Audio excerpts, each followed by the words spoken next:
बुरहानपुर के राजस्थान भवन में आयोजित मीसाबंदी सम्मान समारोह में आपातकाल के दौरान लोकतंत्र की रक्षा के लिए जेल जाने वाले 25 बुजुर्ग मीसाबंदियों को सम्मानित किया गया। इंदौर महापौर पुष्यमित्र भार्गव और पूर्व मंत्री व विधायक अर्चना चिटनिस ने माल्यार्पण व शॉल ओढ़ाकर उनका अभिनंदन किया। इस दौरान 1975 की आपातकाल की भयावह यादें साझा करते हुए कई मीसाबंदी भावुक हो उठे। कार्यक्रम में बैनर, पोस्टर और दुर्लभ चित्रों के माध्यम से उस कालखंड की झलक प्रस्तुत की गई।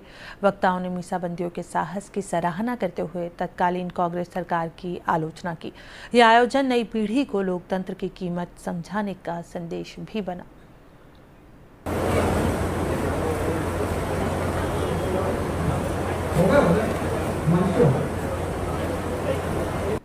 संविधान तो तब खतरे में था जब बिना कैबिनेट की मीटिंग बुलाए कॉरिडोर में चलते चलते अपने गृह मंत्री को बताया गया कि हम इमरजेंसी लगा रहे हैं और कैबिनेट अगले दिन थी।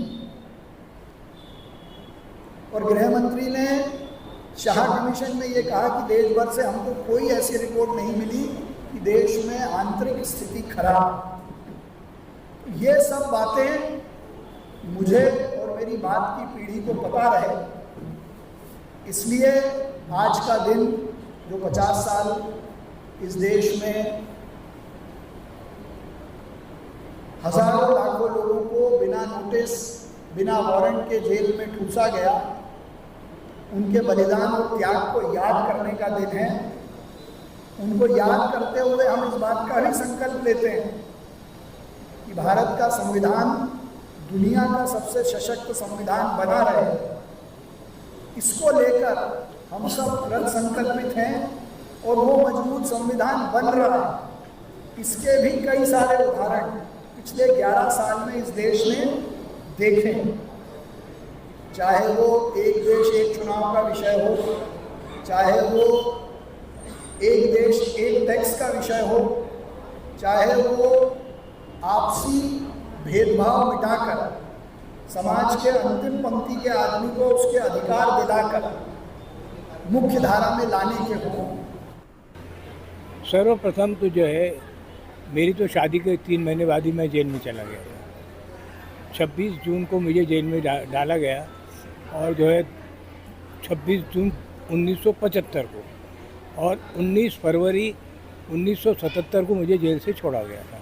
इस तरह मैं जो है 19 महीने 14 दिन जेल में रहा हूँ।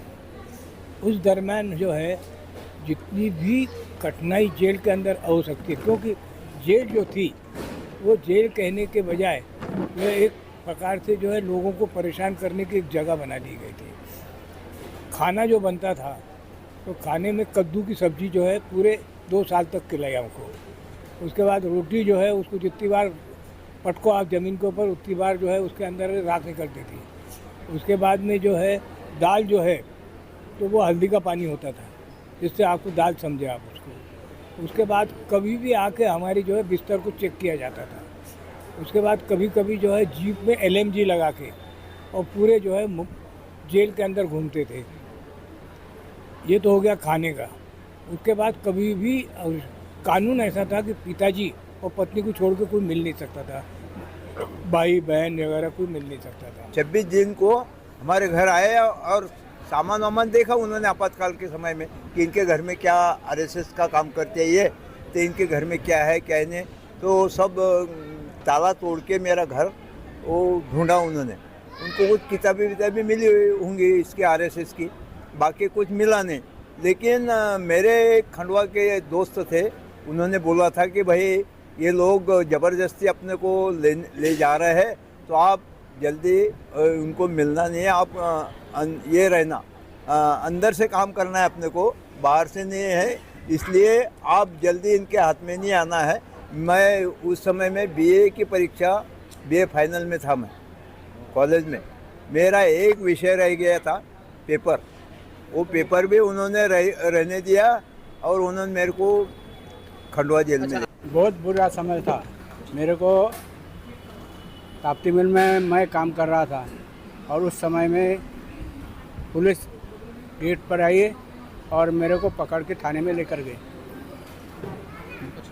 और थाने में ले जाने के बाद में पाटन मेरे घर को आए, मेरे घर का तलाश किया, मेरे घर में कुछ नहीं निकला, तो उन्होंने बताया कम से कम एक डंडा तो लेके आओ। फिर मैंने उसको डंडा लेके दिया। उसके बाद में मेरे को जेल में भेजा कोर्ट की मार्फत से। कोर्ट की मार्फत ने जो गवाह थे, उन गवाह में उन्होंने बताया था, कोर्ट में लिखा था उन्होंने कि 18/7/75 को गेट के ऊपर से गिरफ्तार किया। और उसके बाद में कोर्ट में उन्होंने लिखा कि 18/7/75 को इन्होंने पाटोंडे में शाखा लगाई, और शाखा लगाने के बाद में हमने गिरफ्तार किया।